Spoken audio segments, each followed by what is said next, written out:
Bismillahirrahmanirrahim.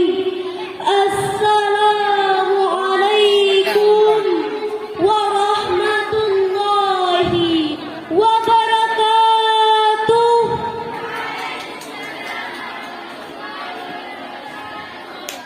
Boh pisang wak mu isi-isi, boh giri bali melahlah. Salam pertama syidhana meri, maka long uji salam kedua.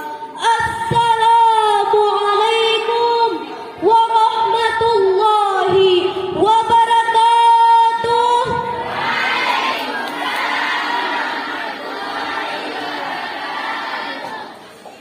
Alhamdulillah, alhamdulillahi rabbil alamin.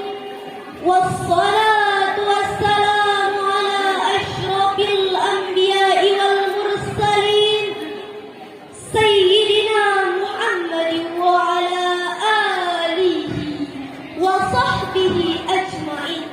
Amma ba'd.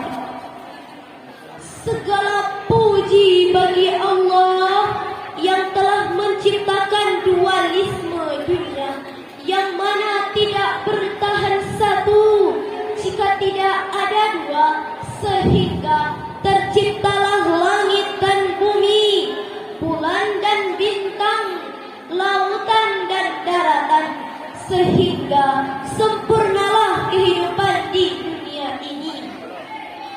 Salawat berbingkaikan salam, senada dan seirama kita curahkan kepada baginda Nabi besar Muhammad sallallahu alaihi wasallam. Yang saya muliakan, kepada pimpinan Darus Saadah Aceh Cabang Pusat Tepin Raya. Yang saya muliakan, kepada pimpinan Darus Saadah Aceh Cabang Citarum. Yang saya muliakan, kepada pimpinan Darus Saadah baik cabang maupun ranting. Yang saya hormati, kepada Dewan Hakim yang arif dan bijaksana. Dan yang teristimewa sekali kepada hadirin wal hadirat yang telah berhadir pada hari yang berbahagia ini.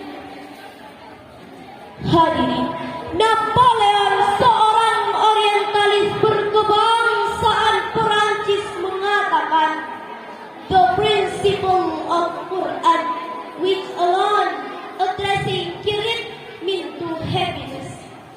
Al-Quran adalah prinsip yang berpedoman yang dapat mengantarkan manusia menuju alam kebahagiaan. Ungkapan tersebut mengisyaratkan bahwa Al-Quran adalah lampu penerang hati dalam menembus gelapnya lika-liku hidup dan penghidupan. Al-Quran adalah benteng pertahanan nan kokoh dari pesona godaan syaitan yang menyesatkan. Al-Quran adalah ajimat penyelamatan dalam berbagai kesesatan. Bahkan doktrin-doktrin Al-Quran menurut Bukel, seorang orientalis berkebangsaan Perancis, adalah merupakan kitab suci yang syarat dengan inspirasi dan motivasi agar umat manusia memperluas wawasan, memperdalam ilmu pengetahuan, menyempurnakan akhlak pergaulan, dan menciptakan generasi-generasi Rabbani dan Quran. Oleh karena itu, izinkanlah saya untuk menyampaikan sebuah syarahan dengan judul "Membangun Masyarakat yang Quran". Ma'asyiral muslimin rahimakumullah. Sebagai landasannya, Quran surah An-Nisa ayat 9 sebagai berikut. A'udzu billahi minasy syaithanir rajim. Bismillahirrahmanirrahim.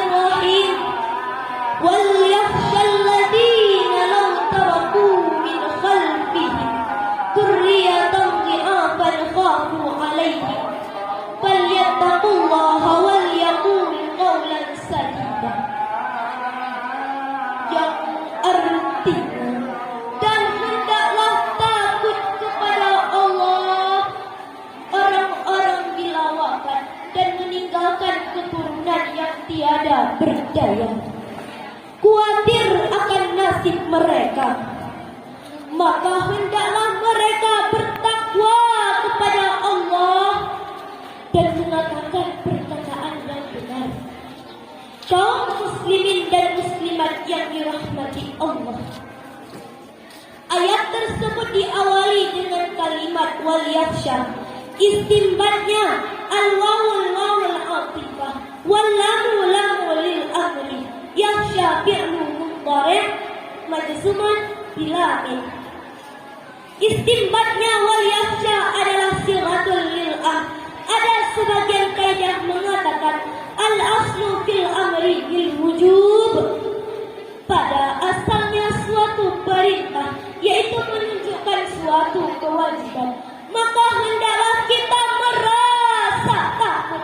Lau taraku min khalfihim dzurriyyatan dhi'afan, jika meninggalkan generasi-generasi dalam keadaan lemah. Berdasarkan hal tersebut, Imam Ibnu Katsir menjelaskan bahwa secara tekstual ayat ini merupakan nasihat dari baginda Rasulullah sallallahu alaihi wasallam kepada Sa'ad bin Abi Waqqas agar merasa takut jika meninggalkan generasi-generasinya dalam keadaan lemah.